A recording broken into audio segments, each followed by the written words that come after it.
So now I say I'm a humanist. So that is a life stance. Atheism is a conclusion. Rationalism is a way of investigation. And humanism is a life stance.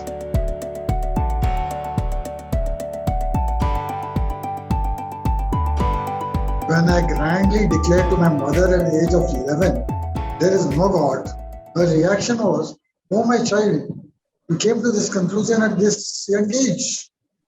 So I think my mother was a closet atheist and unable to express herself because of the Orthodox background she was in, with 4 children, a husband, and a Brahmin family and everything else. But as we grew up, she started expressing herself openly. And when she died, she was a total atheist. That is one. Secondly, Abraham Pohu.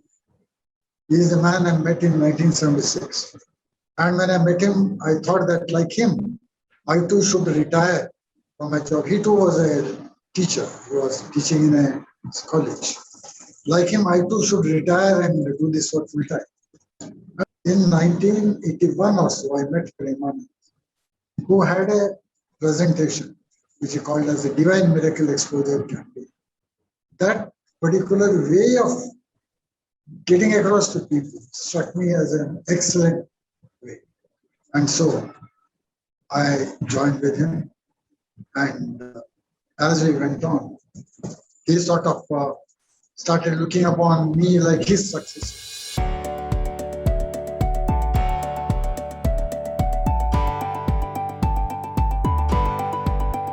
It was a late evening program in a residential colony. An old man, limping with a walking stick, comes and tells me, "That bloody Puttaparthi man. I'm so glad you exposed him. I spent 20 years of my life in his place, thinking that he will cure me of this arthritis. It became worse and worse. Then I realized that he is a total fraud. And here I am today, limping, all because I went there and did not get any medical facilities." Just telling you one instance. I can tell you so many instances of, it's only anecdotal. Statistics have been kept by one organization near Bangalore who started giving questionnaires to people after our program was over.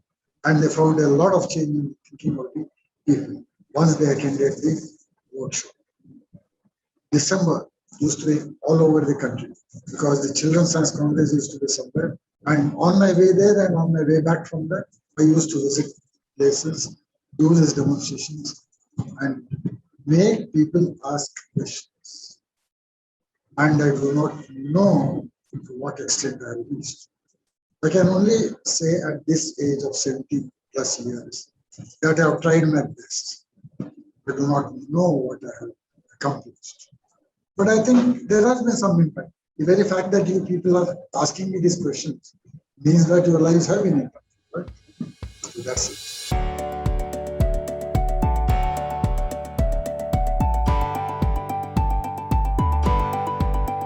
There are only literate and illiterate people. And literacy has nothing to do with education. You may be literate in engineering, you may be literate in medicine, you may be literate in science, and yet be uneducated. Because education has nothing to do with literacy. Education should have taught you logical thinking. It should have taught you reasoning, but it has not. So in England, when I went to some children and I was doing, they say, "Oh, it's magic." So, and here you produce vibhuti from thin air. Even a 90-year-old man will come and fall at your feet. So, education has no meaning in this country. It is just literacy. It is learning by rote. It is conditioning you to earn a living. True education is a very rare thing in India. So there are windows, and these people enter through these windows. There are gullible idiots, and there are sly crooks. The sly crooks enter the brains of the gullible idiots through the windows in their brain. And these windows may be something, some childhood experience, some guru they follow, some beloved person who attests to the genuineness of the so-called godmen and the miracles. And maybe an ambition. For example, you mentioned about mid-brain activation. Ambitions of the parents. Each parent thinks that his or her child is the most misunderstood genius in the whole solar system. And these people prey on that. They say the misunderstanding has been because of some minor glitch in the brain of your child. We will set it right through over this gizmo or that technique. And that's why gullible parents fall for it.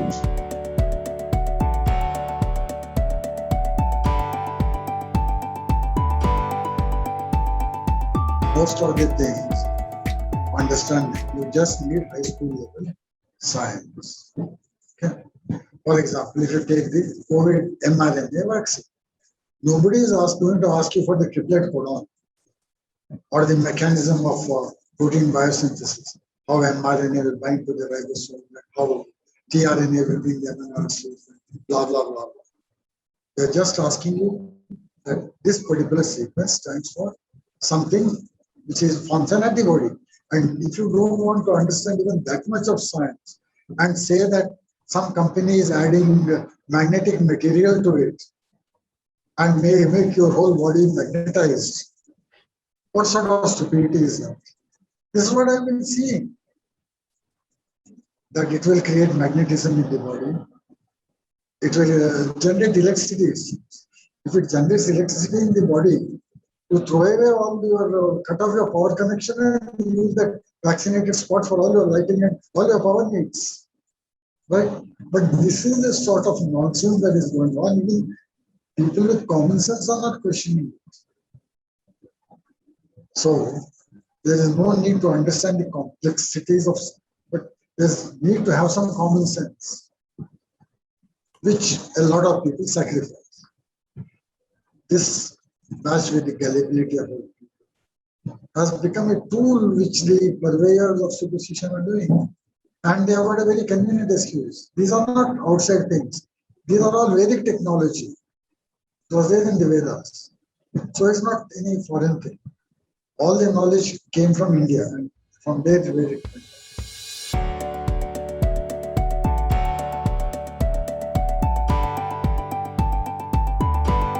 But once the BJP government came, the Rajgurus came into the picture.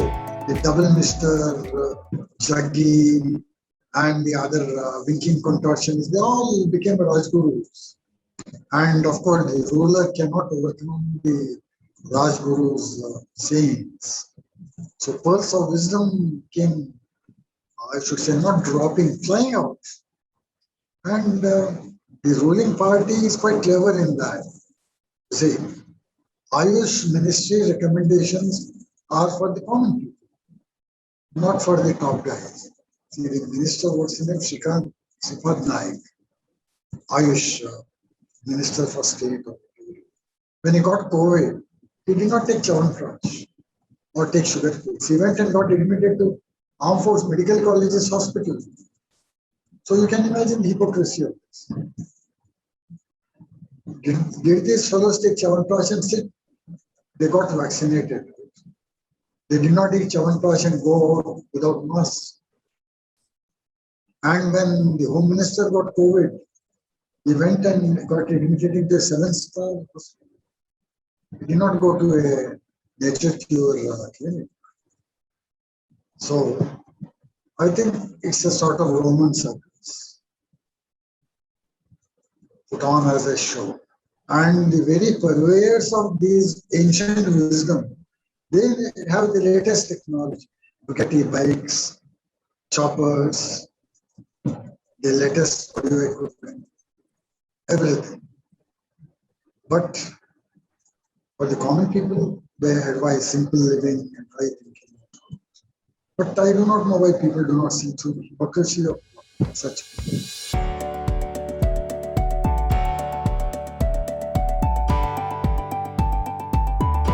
The claims of ancient science are all a hogwash, meant for consumption of the common man.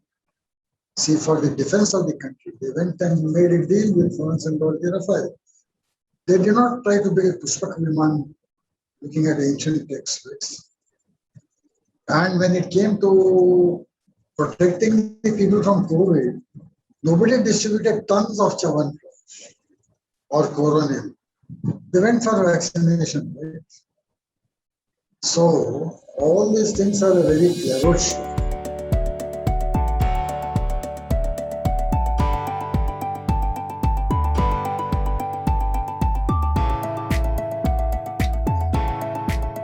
Volker was killed by Sanatan Sanstha, highly brainwashed. And the day after he was killed, there was a meeting in Bangalore. We had a protest meet outside Vanashankari shopping complex because I had a national level workshop going on in Karnataka Rajya Vijnana Parishad at the same time. And in that, I put a proposal that just like the so-called anti-superstition act of Maharashtra, we should have one in Karnataka too. And Gauri supported that. And next day papers carried the items. Yes, we put forward the campaign and two separate drafts were made. One by National School of Law, which had formed a committee, other by the Harvard Law University. And in both these functions, Kalburgi was the chief guest. The next person to be killed is Kalburgi.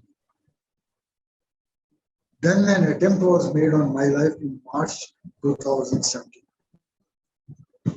I escaped that because I was very quick.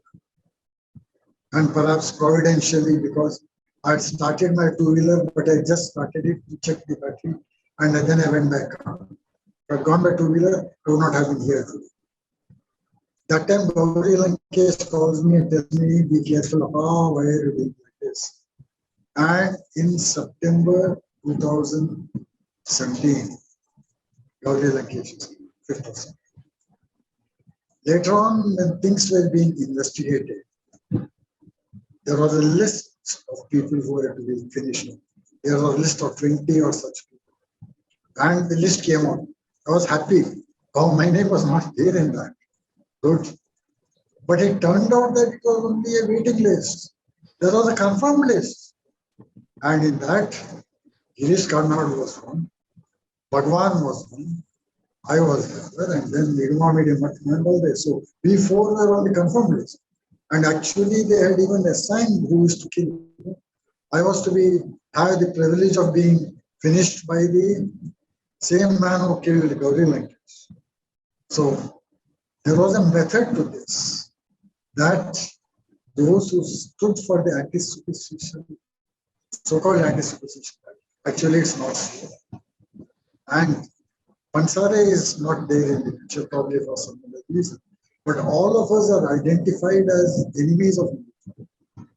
See, the logic of Sanatan Sanstha is that if a Peter says something or a Muhammad says something, you can say talk about Jesus Christ, you can say talk about Allah and Muhammad and things like that. But when a Kalburgi says it, when a Narendra says it, when a Gauri says it, it's very, very difficult to do anything about it. You cannot say that he is a Muslim, his Punya Bhumi lies outside here. So they try to label us as communists. And I think Pansare, of course, the common interest of these people is that they want to promote superstitions. And we are in the way. And probably because we have had an impact on the people. That's why they want to finish it.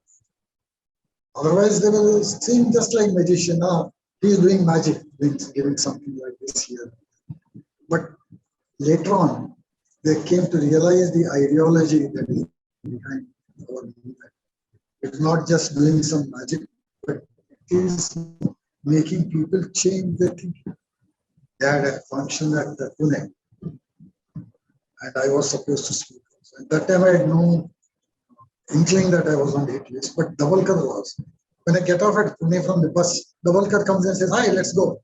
I said, hey, Narendra, you are under threat and you are supposed to be under protection. Where is the policeman guiding you?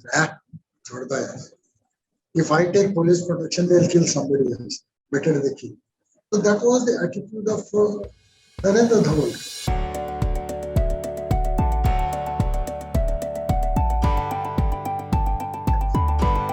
All religions, except with a few exceptions, like Buddhism and Jainism, which in theory are more rational. How can you expect people to be rational and believe in, say, the karma theory or a supernatural being or that, say, the caste system? Atheists, I have known atheists who say that there is no God, but caste system has a biological basis. What do you say for that? An atheist who says there is no God, but the men and women cannot be considered to be. But atheists.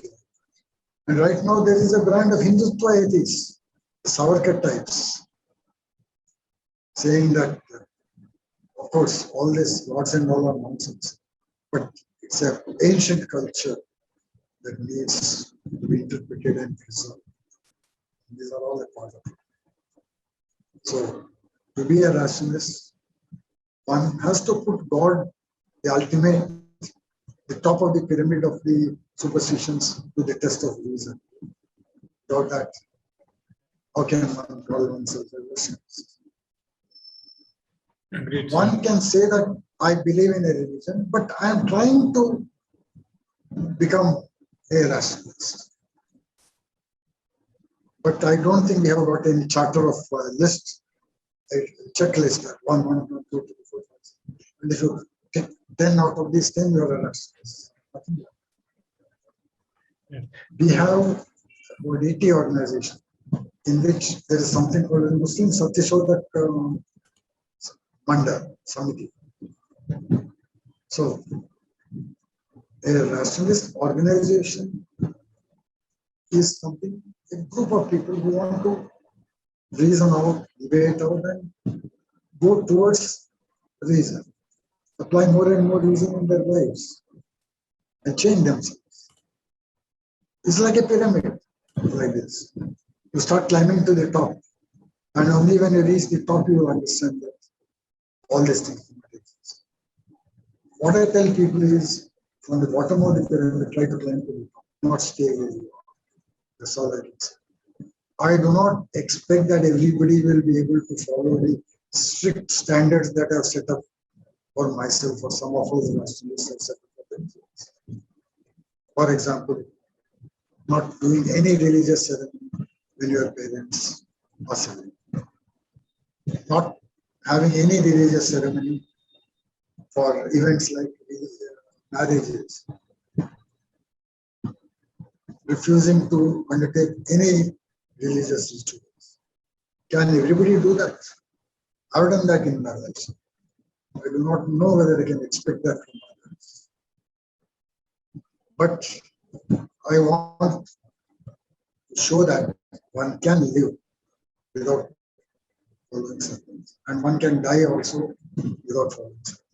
For example, my body already donated to the medical college. And I've already told a lot of people that no rituals should be conducted and no ceremonies to send my soul to heaven or hell. We are just this body, and this body, once we are dead, we are dead. That's it.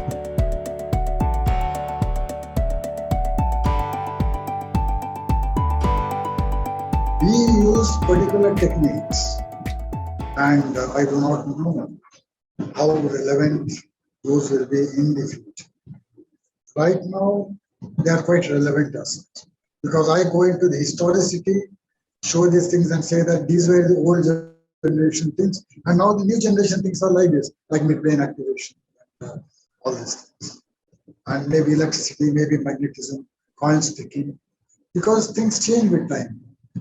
When I went to Greece, on Greece television, they called me to a television show. There I showed Yuri Geller's bending the spoon trick, and I got a huge response for it. I was wondering why. They said just a week back Yuri Geller had come here and he had appeared. So when I went to Australia, there I showed the Indian Hatha Yogi trick of stopping the heartbeat and the pulse, and they were very much impressed.